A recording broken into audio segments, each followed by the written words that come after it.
I'll be the first to admit it. Life gets crazy. So crazy sometimes that you forget to just do fun things.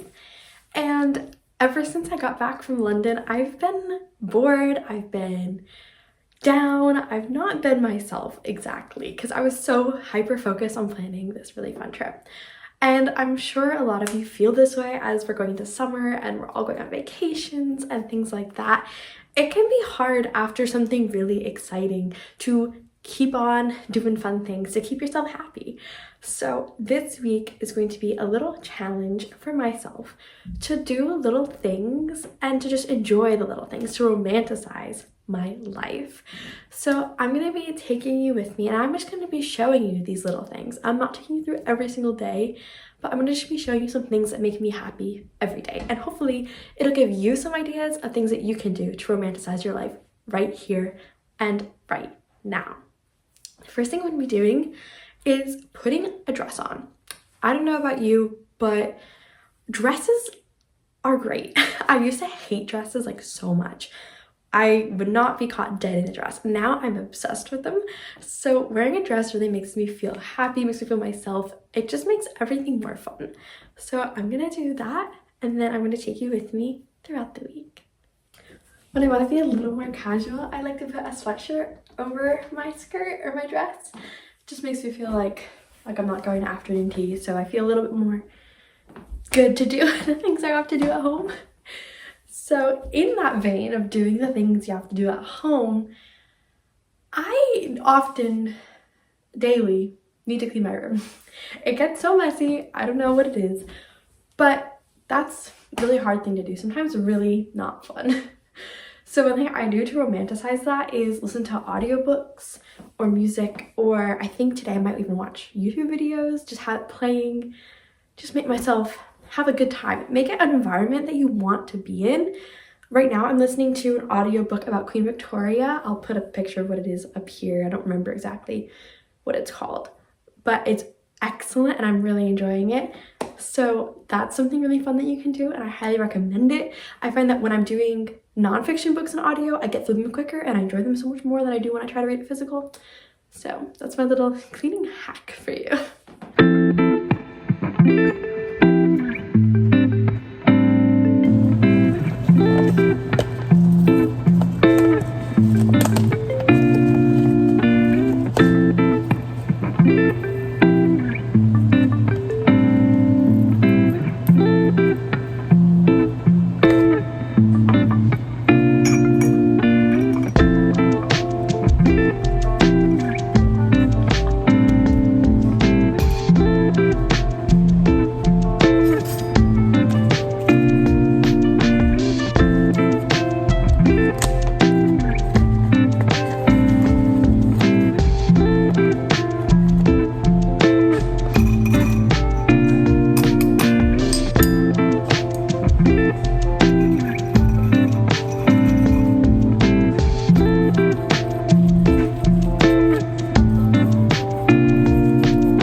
Happy Tuesday. Tuesdays are the best day of the week. They just are.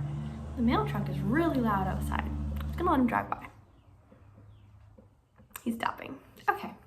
Anyways, one thing I like to do some days to kind of romanticize my life, make things more fun, is to make my to-do list super fun. So one thing I'm going to do today is I'm going to make my to-do list just the funnest to-do list I've ever made, ever, just for the fun of it. So the first things first, I'm going to give you a little tutorial. You need some fun stationery. So I have this Monet stationery, and that's the wrong drawer. I also have this Van Gogh stationery. I guess I collect Impressionist stationery. Okay, anyways, I have other stationery, but I'm gonna use one of these. They both have, one has paper and one has cards. I'm trying to think which one I want to do. I think I'm gonna use a card because I feel like, I don't know, something about that just feels really special. It's like a little card, I can even seal it. This is gonna be the most extra to-do list you've ever seen in your whole life. But it's gonna be fun. I've only used this once before, so I'm very excited. And my nose is itchy. Anywho. I think there's 4 patterns? 5 patterns. So we have this one. We've got this one. We've got, ooh, that one. We also have, that's the same one. This one. I think you know what I like best. And that one. Okay, obviously we're gonna do the bridge because the bridge is perfect. This is amazing. I love it. Just put the rest of these back. So I have my card, but you can't just make a to-do list with just a card. That's not really how it works. So to make this super extra, I'm not even gonna handwrite my to-do list. No. Let me explain. I'm not handwriting my to-do list. I'm gonna typewrite my to-do list onto a Monet card. This is gonna be fun. I actually don't know if this is gonna work. We'll see if it fits the card. It might get wrinkled. What can I do? I'll figure it out. Okay, so I don't think the typewriter is gonna work. I stick it in. I'll show you. I stick it in, and when I try to like roll it down, like obviously it's gonna be the back side, but when you put it in the other way, it doesn't work, and I have roller marks like all over the card. So we're gonna resort to handwriting. So sadly, it won't be typewritten, but it's okay. We try. Instead, I'm gonna do the next best thing, the next most romantic thing to do, and that is use a feather pen. So I'm gonna write my to-do list, and then I'm gonna show you what else I'm gonna do to make this the best to-do list in the history of to-do lists.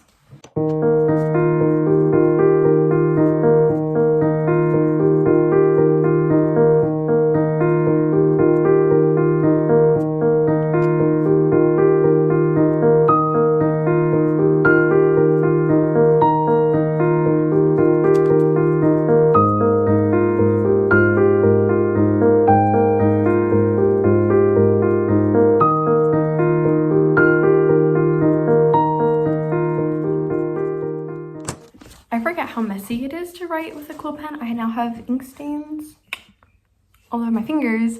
I normally write with a fountain pen, which the ink is contained within the pen, so there's less chance of getting ink. Anyways, I have written my little to-do list. Yay, I always like to put little boxes so I can check them off. That's the best. Now, to make this just the best to-do list, I'm gonna use some of my reading journaling stickers. I have this book. I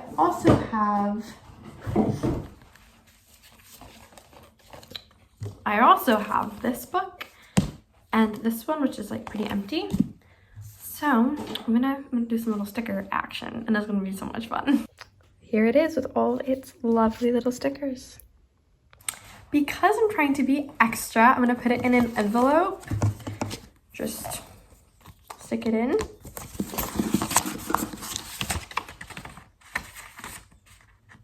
Is this not big enough? Oh, okay. Thought it wasn't big enough. And then I'm going to put on a wax seal. Now, I'm actually not going to seal the envelope because that just is silly. But I have these pre-made wax seals that got on Etsy, and they have like a little sticky back. So So what I like to do with them is just put them on the little flap so that it doesn't seal, but it still has like the cute little look that it's sealed. Sometimes I do this in my reading journal. So then, there we go. That's my to-do list for today.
I was doing some work and it took me 3 hours and it was very stressful. So now it's time to pivot. We need to move on from that. We need to do something fun. I'm doing a blog post collaboration with the lovely Pearl Christine. I'm very, very excited. And we're doing tea drinks. So I'm gonna work on mine. I kind of just like pulled something out of the blue. I was like, you know what we're gonna do? We're gonna do a blueberry English breakfast iced latte with a vanilla cold foam. So that's what I'm going to be attempting to make. I hope you will come along with me. And the official recipe, whenever it is actually done and perfected, will be on prochristine.com. Okay, so my water is boiling and I'm actually going to measure it so that I can get an exact measurement for my recipe. I actually recipe develop quite a bit. It's a little hobby of mine. I really do enjoy some recipe development, oddly enough. So I'm using some tea. This is from when I was in England. I'm addicted to this stuff. It is amazing. It's like just a black tea blend. Not really English breakfast, but pretty much is. So one of those. I think that'll be enough. I don't know. Let me write this down. 1 tea bag. Oh no, this pen doesn't work very good. There we go. All right, now time for the water. I don't know why I'm holding it like that. That's probably not smart. It's probably really hot. So that's 1 cup. Let's go a little.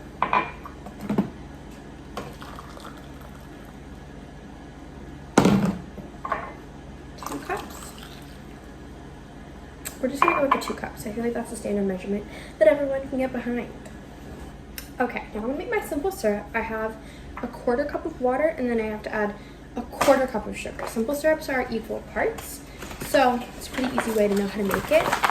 I'm designing this recipe to be like a single serve. So we'll just see how much this makes and see how much you actually end up needing for your recipe.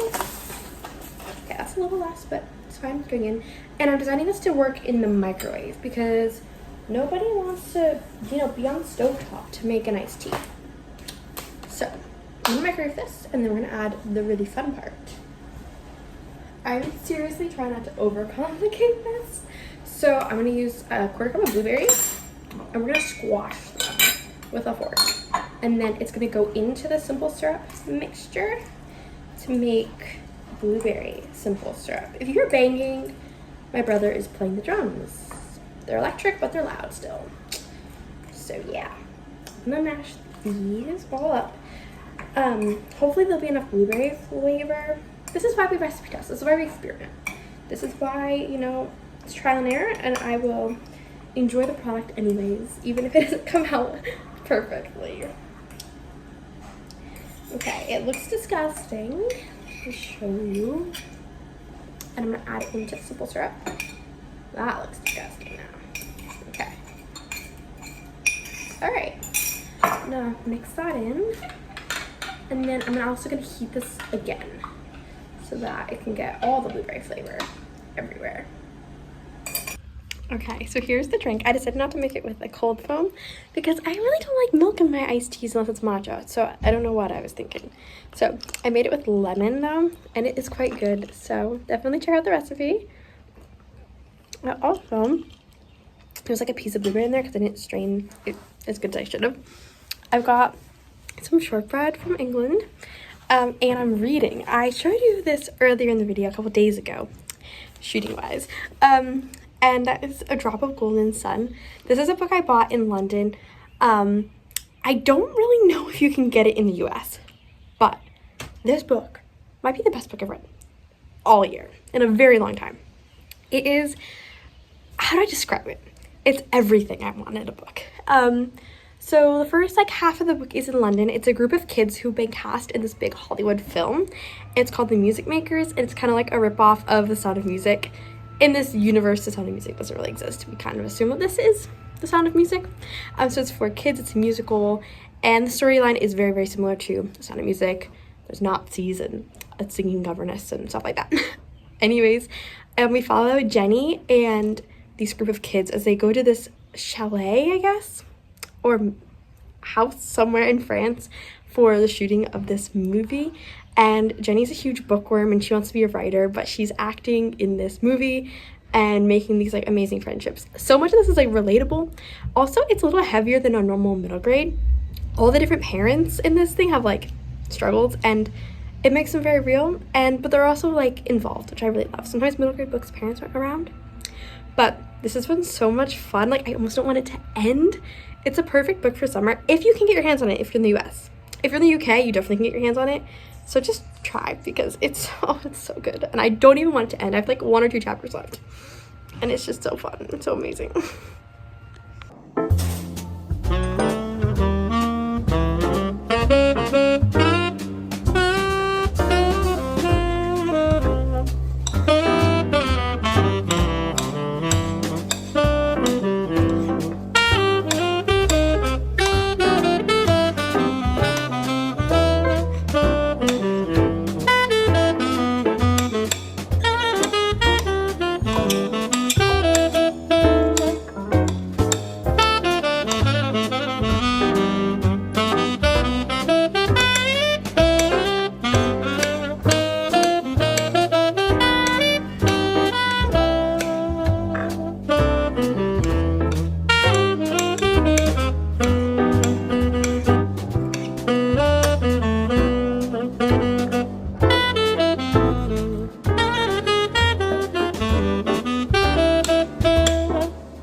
Happy Friday.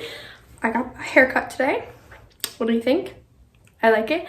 I also got some summery clothes, so feeling good. I also went to the library and I wanted to give you a little library haul of everything I got. So I put it all in my Jane Austen bag. And I got, I think, 5 books. I'm very, very excited to show them to you. So first I got the Best Poems of the Bronte Sisters. This is like a little Dover Thrift edition. These editions are amazing. Love them. Very excited because I want to read more Bronte Sisters and their poetry just is so interesting to me.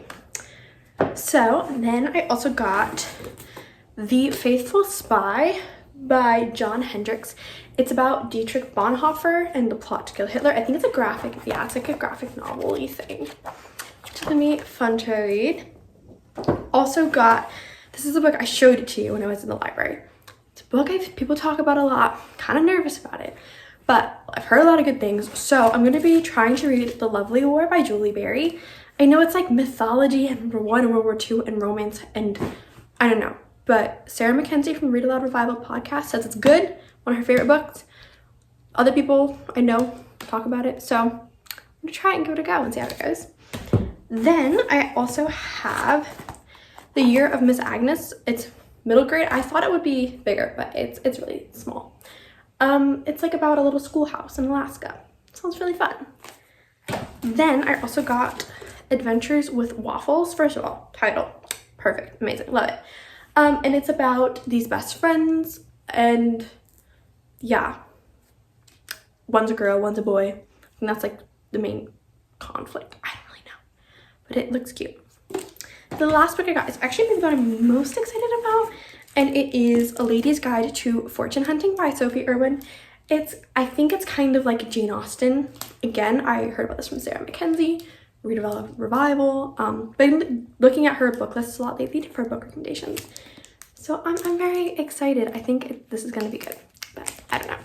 So that is what I got for books. I'm very excited. I haven't really done a ton of reading lately. So we're gonna get to it and we're gonna have so much fun. All the books. And hopefully you'll get to hear about them. So